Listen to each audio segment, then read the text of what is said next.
పూర్తి వివరాలకు చదవండి రేపటి అక్షర శిల్పం దినపత్రికలో.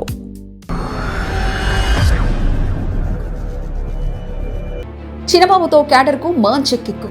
బాబు బిజీగా గడుపుతున్నప్పటికీ పార్టీ బాగోగులు ఓకే.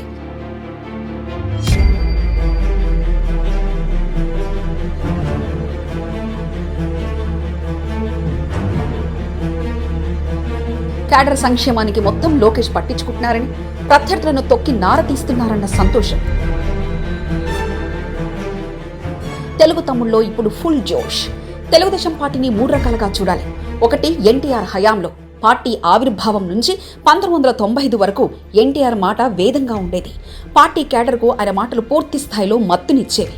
ఆయన డైలాగులతో, హావభావాలతోనే ఆంధ్రప్రదేశ్లో తొలిసారి పార్టీ పెట్టి 8 నెలల్లో అధికారంలోకి తెచ్చిన చరిత్రను గడించారు.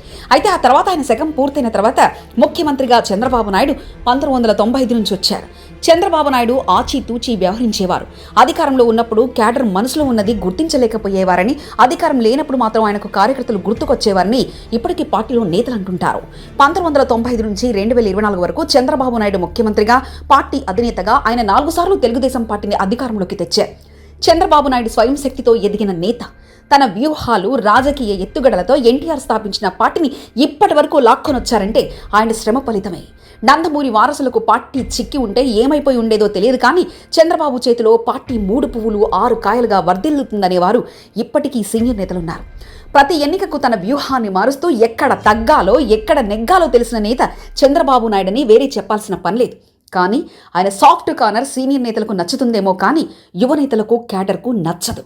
ఇక పార్టీ అధినేతగా చంద్రబాబు నాయుడు ఉన్నప్పటికీ, ముఖ్యమంత్రిగా ఆయన కొనసాగుతున్నప్పటికీ ప్రస్తుతం మాత్రం పార్టీలో, ప్రభుత్వంలో లోకేష్ మాట చెల్లుబాటు అవుతుంది.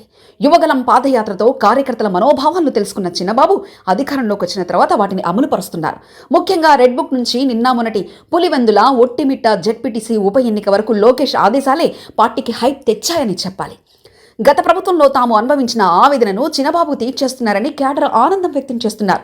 నాడు అధికారంలో ఉన్నప్పుడు తమపై చెలరేగిన నేతలను అరెస్టు చేయించడంలో చిన్నబాబు ఆదేశాల వల్లనే జరిగిందని బలంగా క్యాడర్ నమ్ముతుంది.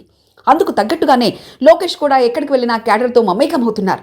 గత ప్రభుత్వంతో తమ పార్టీ నేతలకు, క్యాడర్కు అన్యాయం చేసిన వారిని వదలడం లేదు. వారు అధికారులు కావచ్చు, ప్రజా ప్రతినిధులు కావచ్చు, కత్తికి కత్తి, కేసుకు కేసు అన్న రీతిలో ఆయన బదులివ్వడం పసుపు పార్టీ క్యాడర్లో మంచి హుషారునిస్తుంది. అంతేకాదు ఫుల్ కిక్ కూడా ఇస్తుంది. అందుకే చిన్నబాబు లోకేష్ క్యాడర్ గురించి చేసే ఏ ఆలోచనలోనూ వెనుకంజ వేయలేదు. ఒక రకంగా చెప్పాలంటే చంద్రబాబు ముఖ్యమంత్రిగా బిజీగా గడుపుతున్నప్పటికీ పార్టీ బాగోగులను, క్యాడర్ సంక్షేమాన్ని మాత్రం లోకేష్ పట్టించుకుంటున్నారని సోషల్ మీడియాలో కూడా పెద్ద ఎత్తున ఆయనను ప్రశంసిస్తూ పోస్టింగ్లు కనిపిస్తున్నాయి. మొత్తం మీద నారా లోకేష్ ప్రత్యర్థులను తొక్కి నార తీస్తున్నారనే సంతోషం మాత్రం తెలుగు తమ్ముళ్ళలో ఉంది. మరిన్ని కథనాల కోసం సబ్స్క్రైబ్ చేసుకోండి మీ అక్షర శిల్పం. పూర్తి వివరాలకు చదవండి రేపటి అక్షర శిల్పం దినపత్రికలో.